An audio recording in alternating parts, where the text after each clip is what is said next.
Okay, good morning. And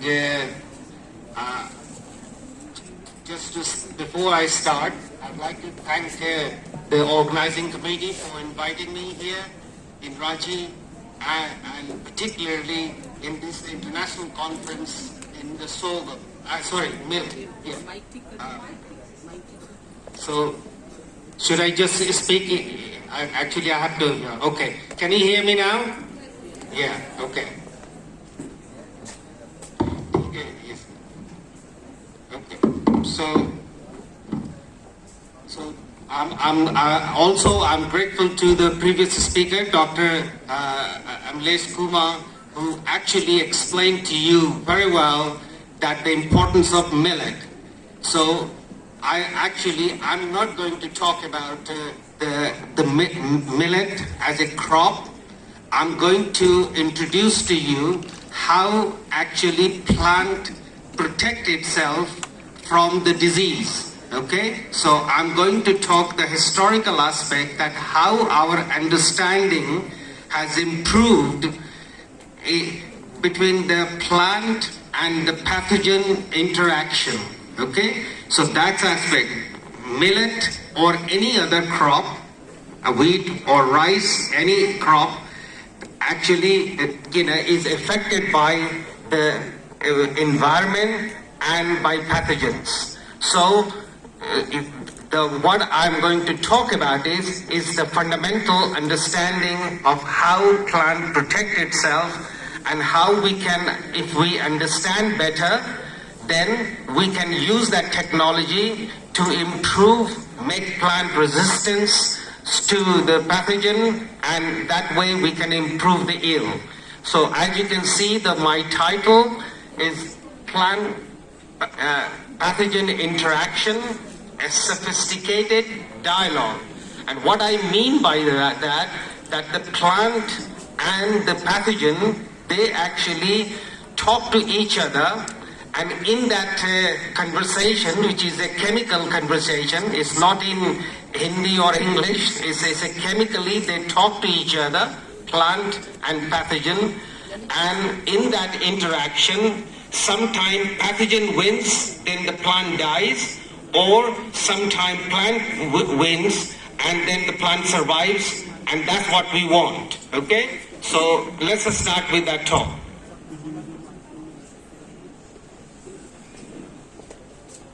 So I'm not going to talk, as I said, about the millet, because it already has been very well explained by the previous speaker.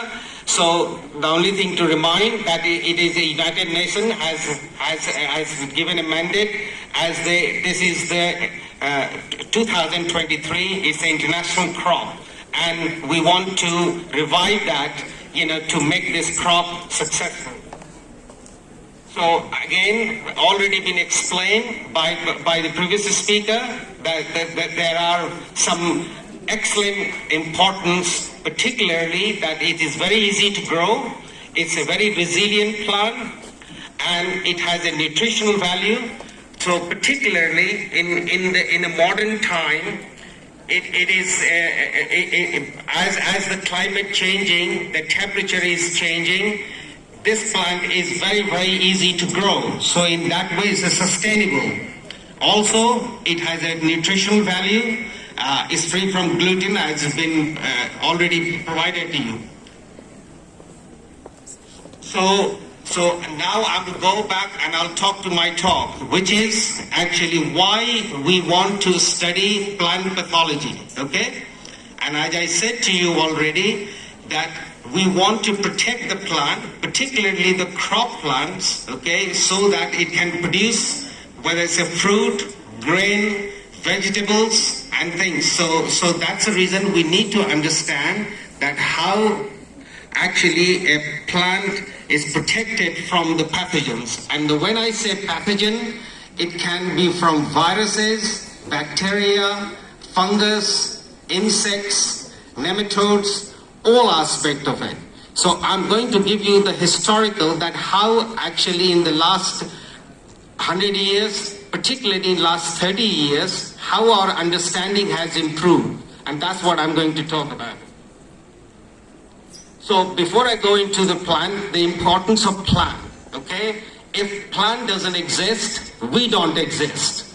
Because the plant is the only organism in the planet which can use the solar energy through the photosynthesis, is a chemical process, through the chloroplast, and it can convert the solar energy into the chemical energy, which is like making a sugar or carbohydrate.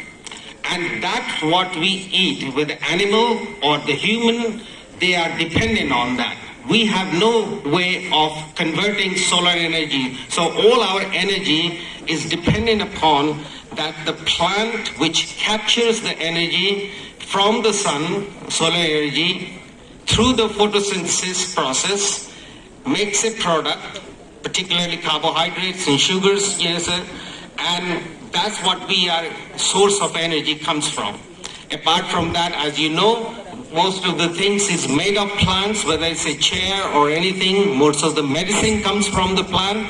So the protecting a plant, not just for eating, but it has a wider importance, apart from cleaning the air, putting in oxygens and things.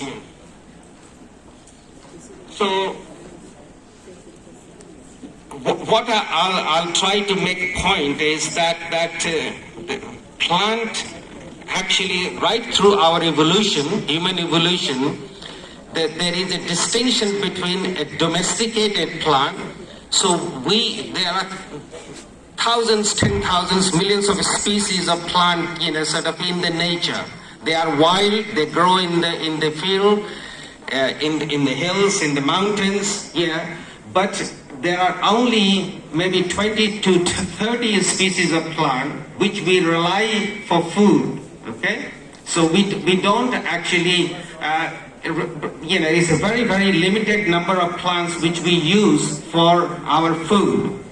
So you can see in this slide that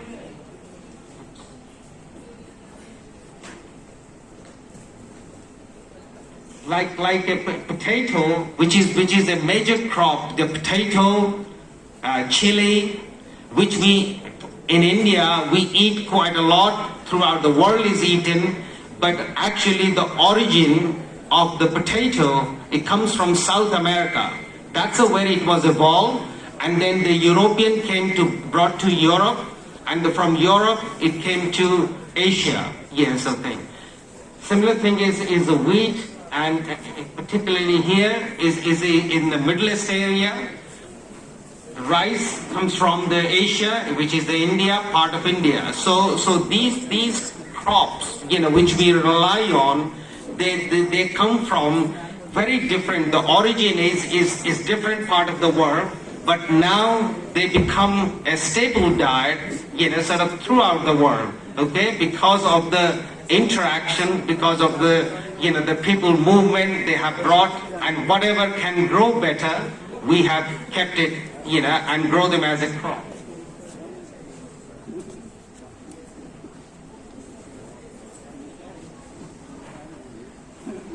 Okay, now what I wanted to say that when I say about the plant, you have to think about that the plant is not alone. When the plant grows, it is actually constantly, it's been exposed to all kind of environment, temperature, rain, flood, every kind of thing, and it has to deal with it. Plant, in order to survive, so this is we call abiotic stress, which are like a temperature, sort of waterlogging or drought, all these. Second thing is that they are attacked by the pathogen, and that's what I'll be talking about it. That they've been attacked by different kind of pathogens.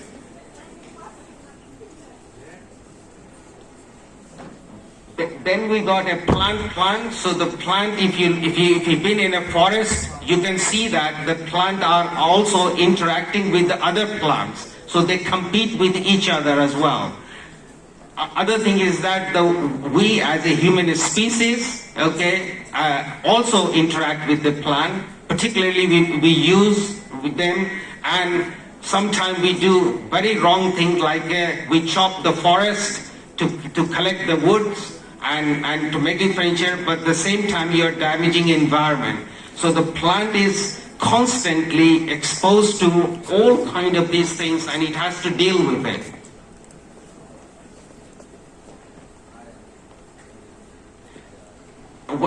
Before I go into the plant pathogens, I want to give you impression that all pathogens or the bacteria or the fungus, not all of them are harmful to the plant. Like a nitrogen fixation bacteria, these are a symbiotic relation, so they mutually help each other. Okay, so it fixes nitrogen into the plant. It's a special kind of relation. Is a bacteria called nitrogen fixation bacteria. I'm not going to talk about that. I'm going to talk about largely the pathogens. So, also as I said, that there is abiotic stress and the biotic stress. I'm going to talk about the biotic stress, which relates to the plants attacked by the pathogens, okay? The virus, the bacteria, the fungus, nematodes, insects.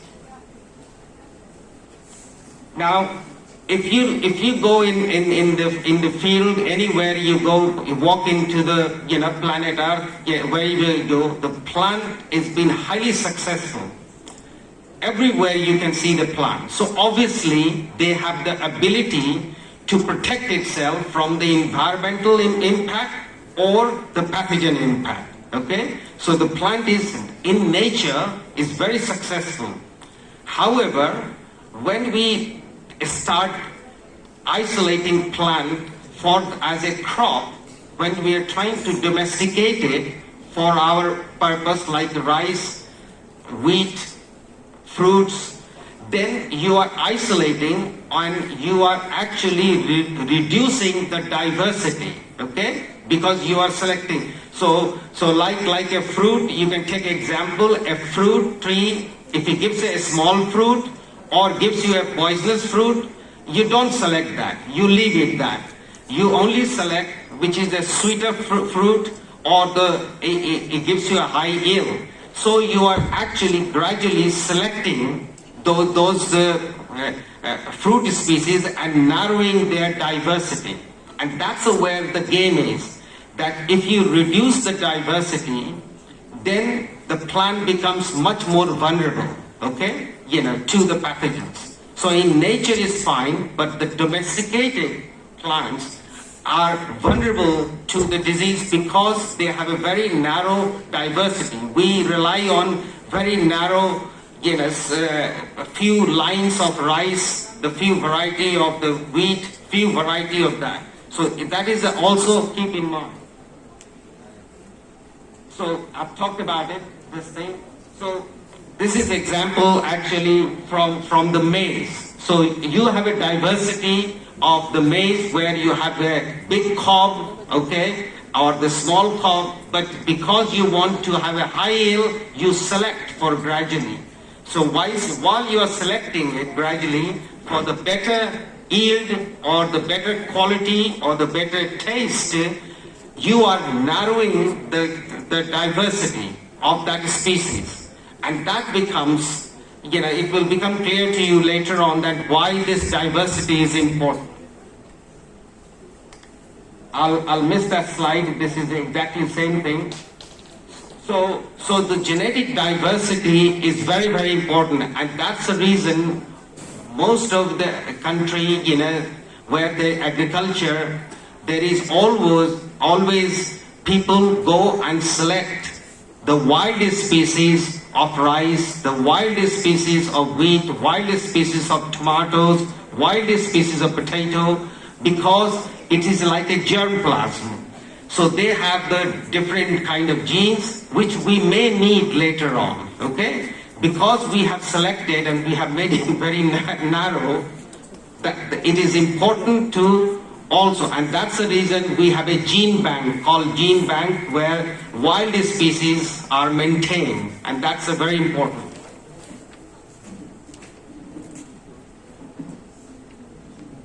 Okay, so I'm now coming into the plant pathogen interaction, and you can see that you have an insect, bacteria, fungi, omycetes, nematodes, insects.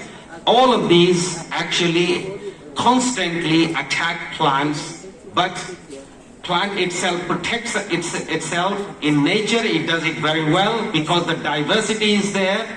However, when it comes to the crop, domesticated plants, that's where the damage is, okay? That's because of the narrow genetic base. So these are actually, so what I wanted to again give you that, what is disease, okay? So disease is that a pathogen actually invades plant, it establishes itself in the host, it multiplies it actually changes the metabolism to make its own food so the pathogen could survive, okay?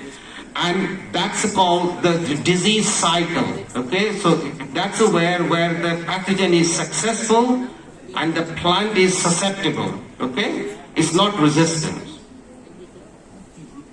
There is a very good story about it, that how a pathogen can impact the society. You can imagine that a fungus comes in or a bacteria and wipe out all the rice cultivars, okay, or all the wheat cultivars. Then the people will starve. So this is exactly has happened actually in 18th century, where the potato, which I told you, comes from South America, which was then brought up to Europe. It became very successful in the part of the United Kingdom. There is a place called Ireland, okay? So Irish people, when they were eating before, barley as a carbohydrate source is dependent upon the potato. And what happened that the potato suddenly got infected by a fungus, and they completely killed the majority of the potato crop. And there was a big famine, and all Irish people has to migrate out, and some of them went to America. And what is interesting is that at least the 3 American president, like the Kennedy family or the Clinton, these former president of the United States, they actually are the sons of the Irish immigrants. So you can see that how important it is that we must protect our plant.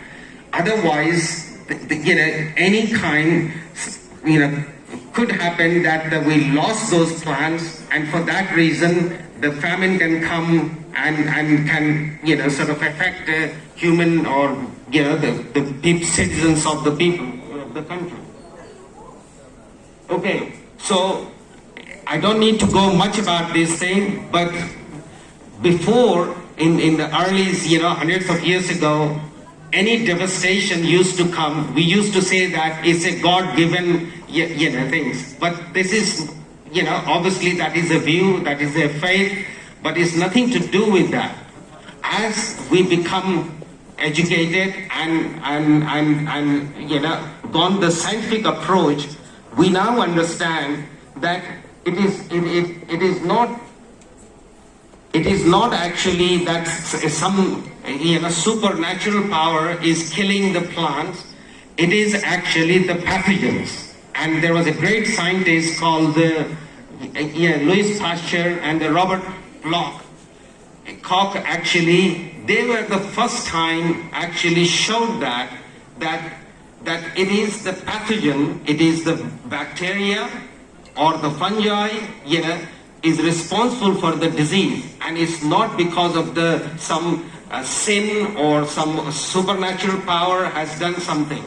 And he did experimentally proved it by isolating those pathogens, culturing them separately from the host, and then reinfecting them, okay, and then isolating them. And by that, doing this experiment, this is the first time it was shown that the pathogens are responsible for the diseases. when I talk about the pathogen, you have to keep in mind that there are three components. There is a pathogen, which is the other is a host, which is plant, okay, and the other is environment. So all these three combination has to be right in order for plant to survive, or alternately the pathogen to survive. So you can imagine that a pathogen which cannot grow in a cold temperature cannot infect the plant, okay? A pathogen which grows in a tropical country, then it can grow and it can infect the tropical plants, okay? So there is called triangle, that you have a pathogen, you have the host, and you have the environment. And all things we have to keep in mind. And what is interesting is that the plants' diversity is narrowing down because of the domestication. So we are limiting the genotypes. However, the environmental is constantly changing and the pathogen is constantly changing. So there is a lot of pressure on the plant, particularly the domesticated plant, to survive. These are the terms which I'm going to use, okay? So we don't need to know much about it. Most people in a botany, I know that this is a very diverse, audience you have. So that's the reason I thought to introduce to you that when I say about that virulence or avirulence, what I mean by that a pathogen which has the ability to infect the plant is virulent. A pathogen which cannot infect is called avirulence, okay? If you go to the plant side of it, the host side of it, a plant which protects itself from the pathogen called plant resistant, a plant which is getting infected by it, okay, that's called susceptible. So just the terminology the scientists use when they do research. Now the pathogens, so we constantly, the plant is evolving, the pathogens is evolving as well. So the pathogens, there are basically three different types.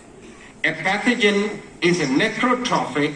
What it means by that, a pathogen who doesn't care about the host, doesn't care about the plant, it kills the plant when it infects it, and then the dead plant or the dead animal, okay, it then has an enzyme to digest as their food, okay? Those are called necrotrophic plants, okay?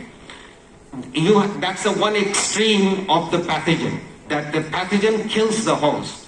The other extreme is that the pathogen actually doesn't want to kill the plant, it's very clever, it's called biotrophs. What it does is that it invades the plant, it keeps the plant surviving, and then converts their food, the plant-made food, to then digest by these pathogens. So it actually colonizes the host and then it eats the host. So it doesn't kill the plant, okay? And those are biotrophs. And then you have in between where a pathogen can initially be biotrophs and then it becomes a necrotroph, okay? So all these pathogens have evolved very different kind of strategy to infect the plants. So a necrotroph will kill it, a biotroph will keep the plant survive for their own food, okay? And later on in my talk, I will give you an example of a biotroph, an ultimate biotroph, which actually goes inside the root of the plant, and how it is that root, apart from the root function is to absorb water for the plant. But this nematode uses it to convert that root to make its own food. I'll come to that later on.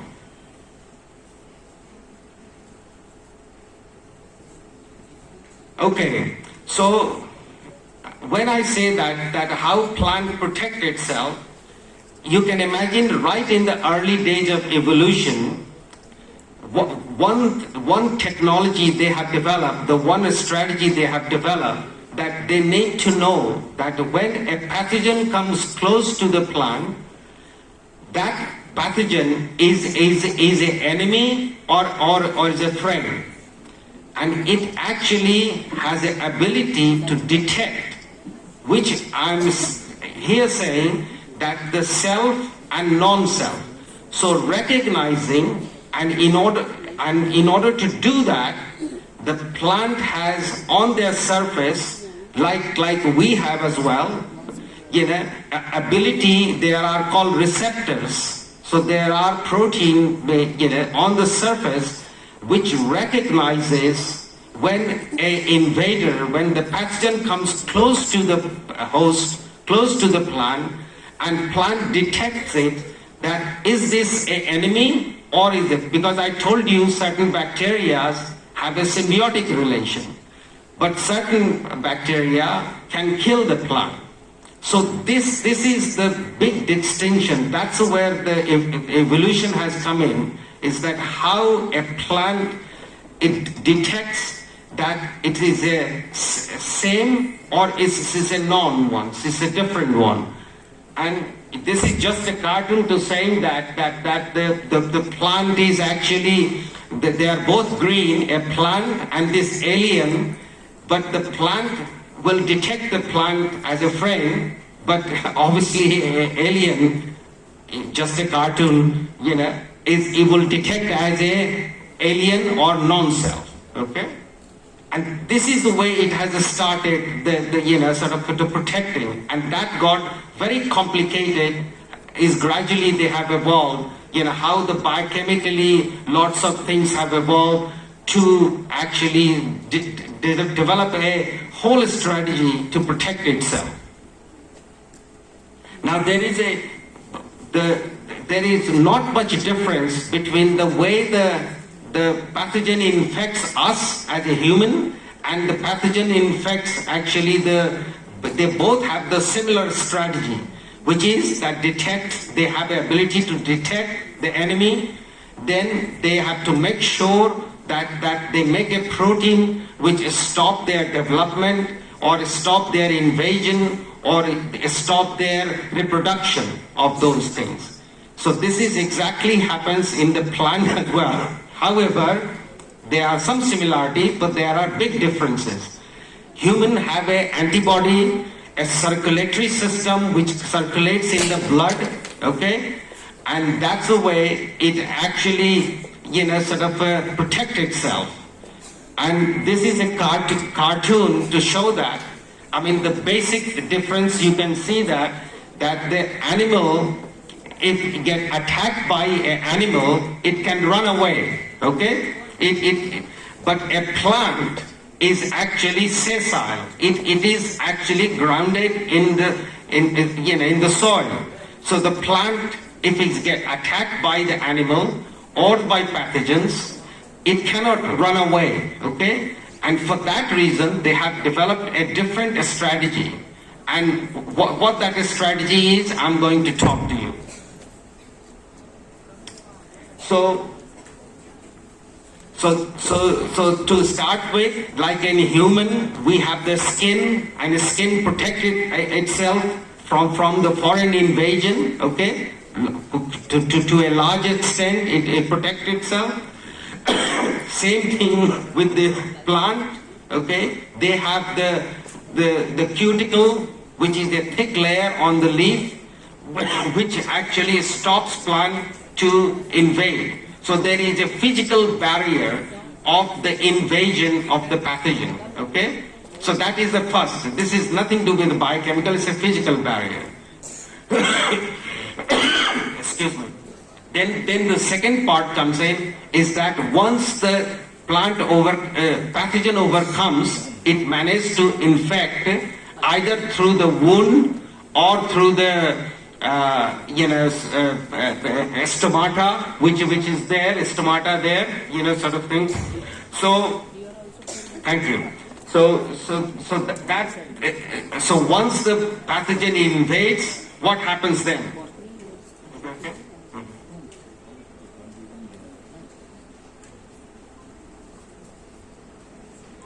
Now this is a little bit complicated, but I'll go through, just as best. The one thing is that anybody can stand up and ask me a question now even if it's not clear to you. What I'm going to say now is that now there is when I said to you that when the pathogen infects the plant, they talk to each other. But this talk is a biochemical talk, okay? So you know that the plant has a DNA, it makes the protein, and that what all these proteins and things, metabolism leads to the plant development, plant making fruits. Same time, plants make those protein to protect itself as well, okay? So that's what I'm talking about, that when they talk plant and pathogen, they talk at the biochemical level. So initially what happens, as I told you, that there is it's called PAMS, okay, is a term used, don't get confused with that. Essentially what I mean about that, a bacteria or a fungus has a structure. It has a cuticle, or it has a, sort of some outer wall or layer. So there is a pattern. There is a pattern of the structural pattern of a pathogen. Now, plant has a sensor which is called receptors, which recognizes those patterns. Okay, so that's what initially happens. As the pathogen comes close to the host, okay, the first thing it does is that it recognizes that what kind of pathogen it is. And for that, there are proteins on the surface of the plant and which recognizes the structural property of the pathogens. Okay? That's the initial thing. And if it recognizes as an enemy, then it starts the expression of the genes which makes a type of protein or carbohydrates, which some way interferes with the invasion or the development of the pathogen. Okay, so that is the first stage. And this zigzag model is constantly battle going on. So what happens that initially that a pathogen comes close, host recognizes, the plant recognizes it, it triggers the biochemical pathway, and then it stops their invasion or their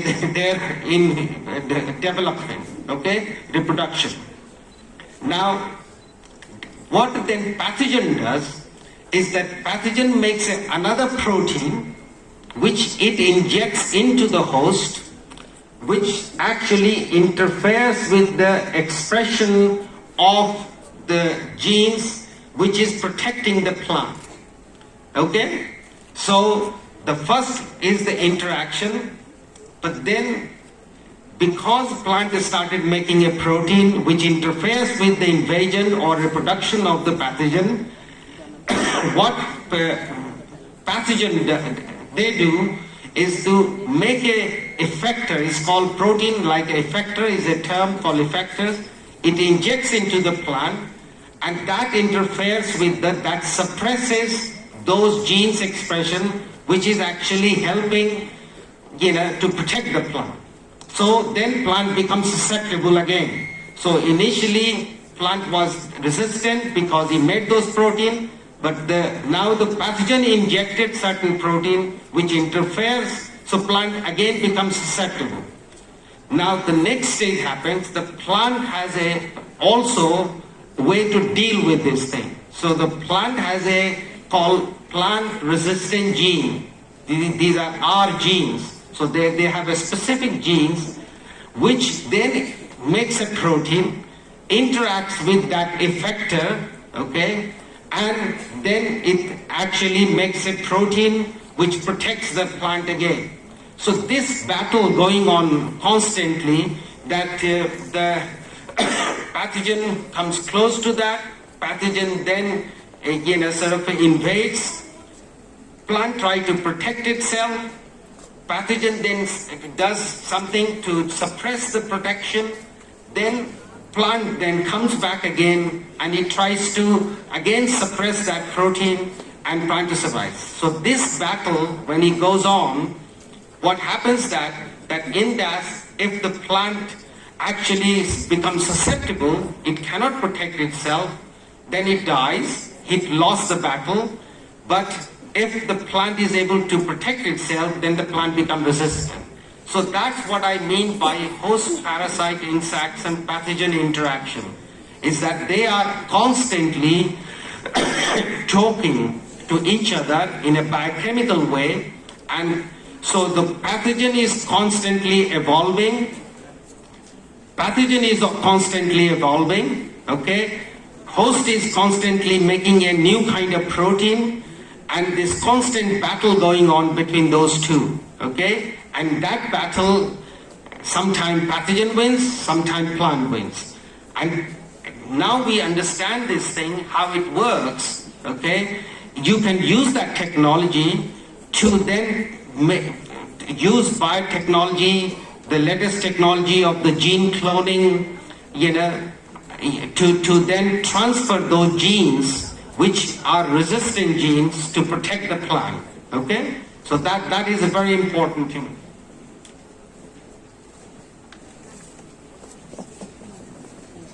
Is that clear to you about the zigzag model?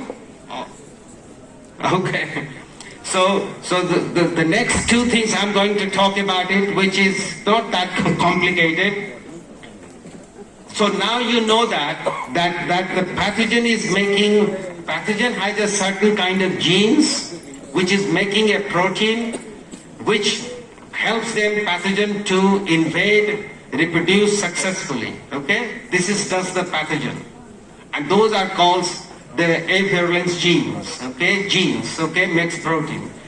Plant has again the resistant genes, which they make to protect the plant, to suppress the reproduction of that. So this the first time that this become clear that there is a gene-to-gene interaction. So a gene from a pathogen interacts with the gene from the host, okay, and then if they recognizes it, then it triggers the metabolic pathway, makes a lot of different kind of protein which helps them to protect the plant, okay? And if the pathogen protein is not recognized by it, okay, then the plant becomes susceptible, plant not able to make those protein which protects them, okay? And this is called gene-to-gene hypothesis. And simply it says here, this model, that is like a lock and key model. So you have a key and you have a lock. If the key works in that lock, then plant recognizes the pathogen is been attacked and it makes protein to protect itself. Okay? If that key doesn't work, then it doesn't recognizes it and it doesn't make the protein, is not able to make the protein to protect itself.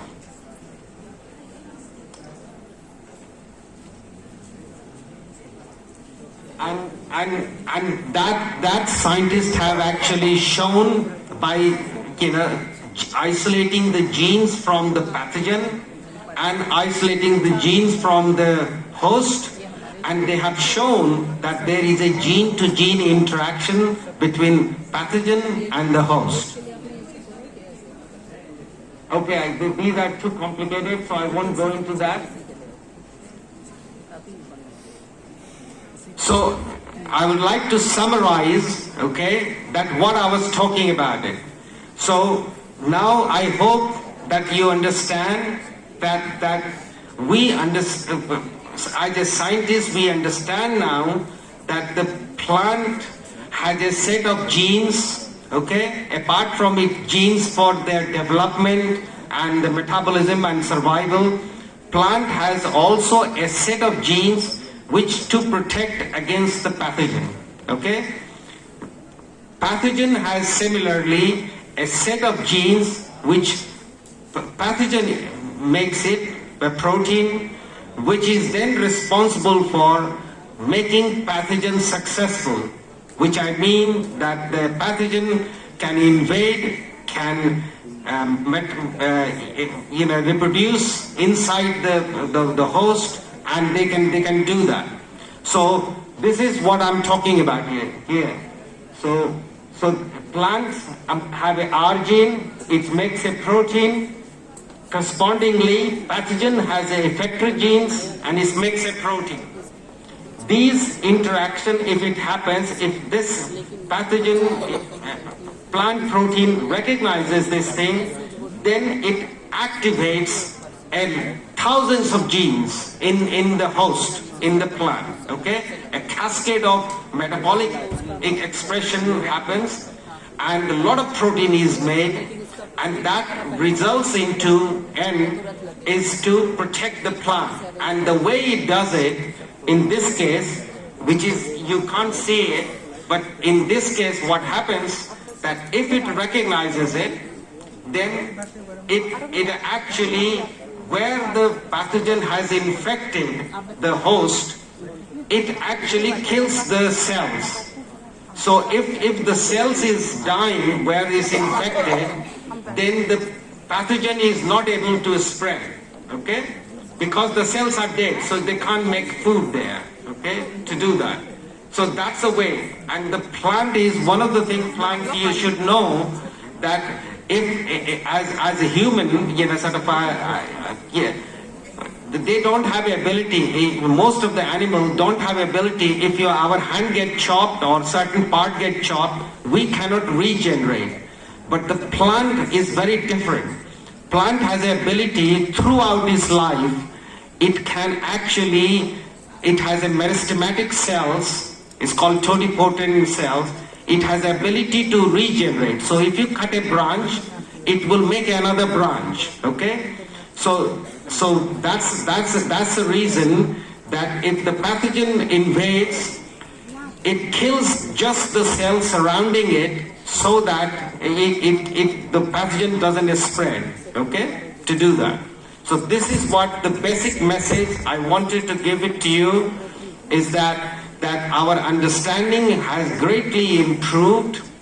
A plant is constantly attacked by the different kind of pathogens, but they have developed a very highly sophisticated strategy to make certain type of protein by pathogen so that it can be successful. Whereas exactly in contrast, the host, the plant, has a set of genes which makes a protein, which recognizes those pathogen protein, interacts with and suppresses those invasion or reproduction of the pathogen. And that's the way, so you can imagine that I'm not going to talk about how much time I have. 15 minutes. 15 minutes more. Okay, thank you. So I'm just going to introduce to you a little bit something which I said to you. So essentially, this is the way, I wanted to tell you, okay? Now, I particularly worked, a lot of, my research group has worked on a pathogen called nematode. You know the worm which find in the soil, okay? So this is, I'm talking about that worm, okay? There. This worm here, it invades the root and it converts the root cells into the feeding cells. It makes a lots of roots, and that root actually start making food for this nematode. So this is a biotroph, an endoparasite. It's called endoparasite, which invades the root, okay, and it changes the root structure and makes roots to make food for that nematode, okay? And nematode then remains there for months. They go through the reproduction and they produce babies and then reinfect it, okay? So this is an endoparasite, and by doing so, obviously it damages the root, and for that reason the plant is affected by it, because the plant ability to absorb water from the soil diminishes. Okay, so for that reason the plant dies eventually. So my group, my research group, actually was responsible for isolating a gene from a plant, which is the resistant gene, which if a plant has, then the plant protects itself, and if the plant lacks that genes, then it becomes susceptible.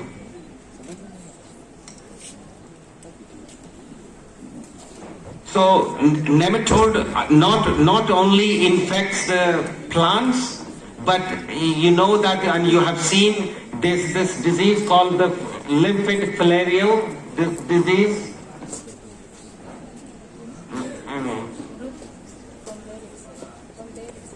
This disease, you see that actually the nematode infects them, and it attacks the lymphocytes, and you get the elephantia kind of legs. So the nematode actually not only infects the plant, a lot of nematode related disease, sort of for the animals as well. Now, what I wanted to show you is, this is the last few slides I'm going to show you. So a nematode, goes inside the root. Okay, so here is a nematode here. Okay, this invades the root. This is the root cells. It goes inside. It converts. This is the electron microscope. Is a cutting. Is a section of the root. You are seeing it here. It converts the root cells into multiple root cells. Okay, and those multiple cells makes a food, and this nematode then reproduces itself, by feeding it here, and goes through the cycle. Okay, and so this is the ultimate endoparasite, and this nematode has a amazing structural to do this thing. It has a spear like here, which helps them to penetrate the plant. Okay, like a needle. It has glands which secretes a lot of protein to help them to reproduce. This kind of structural is required for successful nematode invasion. And then what happens is that, I'll miss this slide. I'll show you the.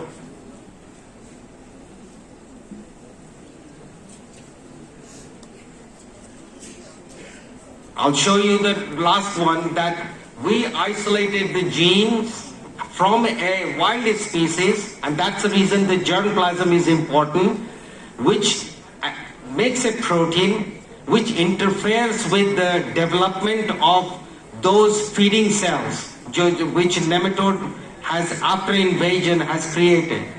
And this slide actually shows that, and I don't know if it's visible there, is that this plant R genes makes a protein which interferes with the feeding cell, and for that reason the nematode is not able to feed, and if it's not able to feed, then it cannot reproduce. Okay, and then that's where the nematode dies.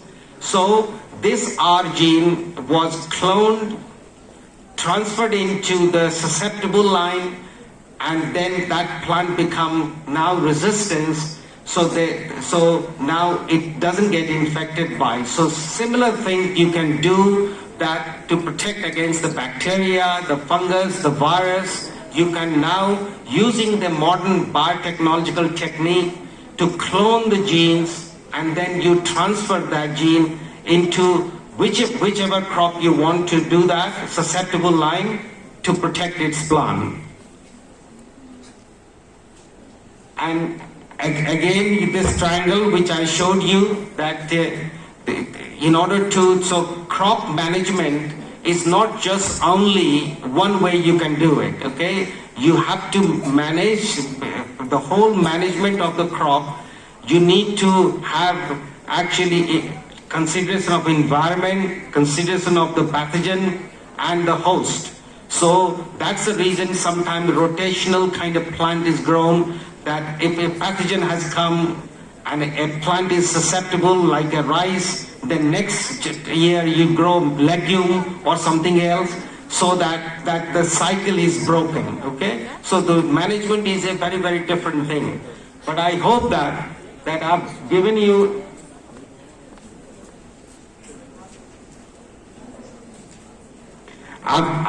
you actually some understanding about that, how at the molecular level, at the biochemical level, the plant has evolved, same time the pathogen have evolved. There is a constant battle going on to win, and in this it depends that who is successful, and it happens because the plant has a certain sets of genes which makes a protein. Pathogen has a certain sets of genes which make their effector protein. These are, pathogen makes it so successfully it can invade into the host. The plant makes a protein to how to interfere with the reproduction or the invasion of the pathogen, and this battle is going on, and constantly the genes is evolving as well. And now as a scientist we can clone those genes from pathogen and the host, and we can study the interaction. We can improve our susceptible crop, okay, whether it's a potato, rice or whatever that is, and we can protect the plant. So thank you for listening.